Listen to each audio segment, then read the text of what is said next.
YouTube. It's my birthday, so you know what that means. Had to do a gun review. Yeah, went hunting this weekend. Didn't get anything except for its Chiba laptop. You'll see that in the other video. It really couldn't stand up to the mighty power of the 357 Magnum cartridge. When you look at the video and you see the massive holes, you can see the little 5.56 caliber holes.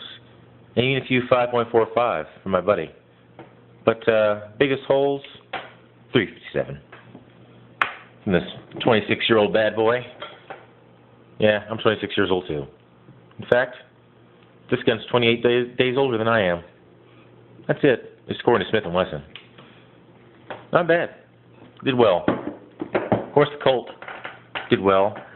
We did some shooting at night. You'll see that in the other video. The one that, of course, shows us using these Surefire lights. And actually, my buddy's using a TLR, a Streamlight. But, yeah, I said screw it. I'm going to pay extra. Anyway, elitist.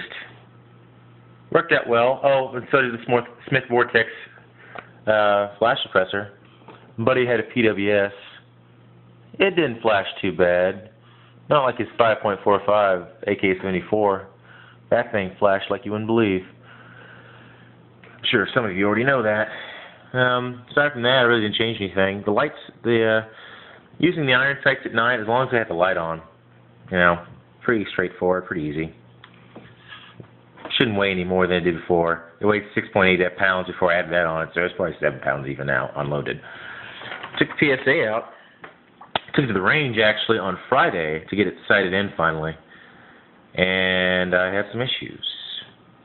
Me, being a retard, yeah, I'm going to admit this on here, as if you already didn't know that I'm a retard.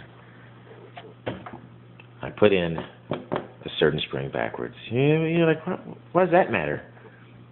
Well, you put the hammer spring in, you orient it the right way. It's possible to orient it the wrong way, but you're still installing it backwards. But basically, I got it somehow attached where the two legs of the hammer spring weren't properly tensioned down on the trigger pin here. So the trigger pin just walked out. Well, how could I do that? How could I be such a dipshit, you ask?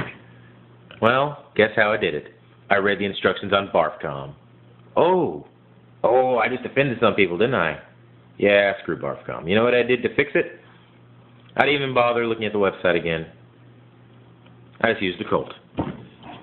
There's a reason that Colt is the standard. You know, well, for one, they've been making them the entire time, ever since they bought the rights from Armalite, but that's besides the point.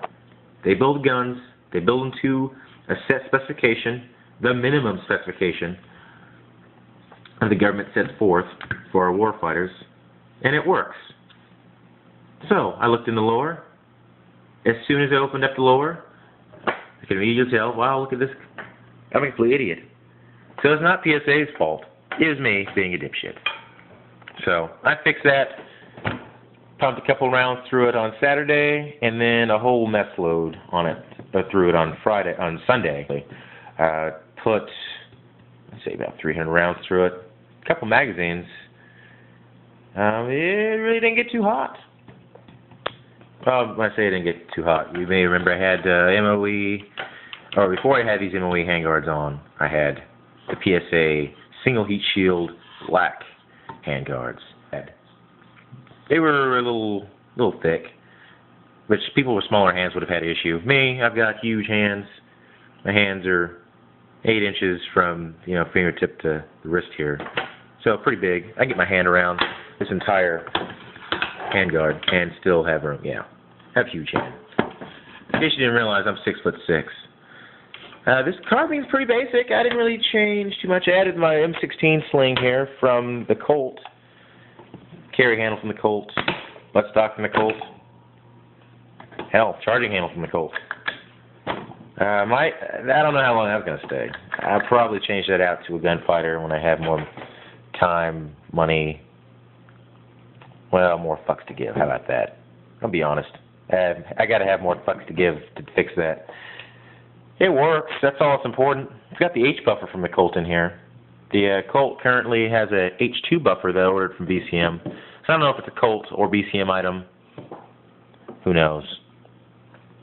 I mean, we don't even know who makes BCM's lower parts kit. As far as the lower parts kit, actually, aside from the hiccup that I had when I installed it, because obviously, what kind of retard puts the hammer spring in backwards? The trigger's not great. Hopefully it smooths out with wear. We'll see. I mean, I already safety checked both these guns. I already know there's nothing in here. But here, I can see if we can get an idea of the amount of trigger movement here. Let's see. That's pre-travel. Yeah, you hear that? Pretty crunchy and gritty. Yeah, pretty crunchy and gritty. Compare that to the Colt, which also has been safety checked. I'll do that from this side as well. There's pickup. Yeah. It is pretty. It's a little on the heavy side, but it is incredibly crisp. Great trigger for an AR. The Daniel Defense, I've only assembled one other lower, and I used Daniel Defense lower parts kit, and that trigger sucked too. Not as bad as this one.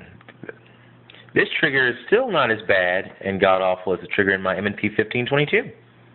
Go figure. I don't know if that has something to do with it being a polymer lower and those components just kind of moving around in there, but it is awful trigger. Still pretty accurate gun. I mean, that has a Thompson center barrel, so that has a lot to do with it. 8.5. I don't know what kind of twist rate they use on the 22s. I think it's a 1 in 16 twist, but it's a match grade barrel on a 22. I paid $320 for that thing. But I digress. Back to these two guns, or actually three guns. They all performed exceptionally well. No hiccups out there on the range. Buddy had a BCM upward gun, I think a PWS lower. Also, his guns weighed twice as much as either one of mine. So pretty much his gun weighed as much as these two combined. It was something in total like 13 pounds. Of course, he's also got Neotech. I forget which one it is, like one of the 550 series, with a 3-power magnifier, and the Troy Battle Rail and PWS brake, which is the most obnoxious thing. Yeah. But he's got a damn accurate rifle, and it works for him. Love the EOTech reticle. It's just way too big. More of an aim-point guy. Gonna go right there. And I'll probably have to go on to here, because this carry handle's a little on the chunky side. And these knobs poke me in the side when I try and sling it. Or in the back.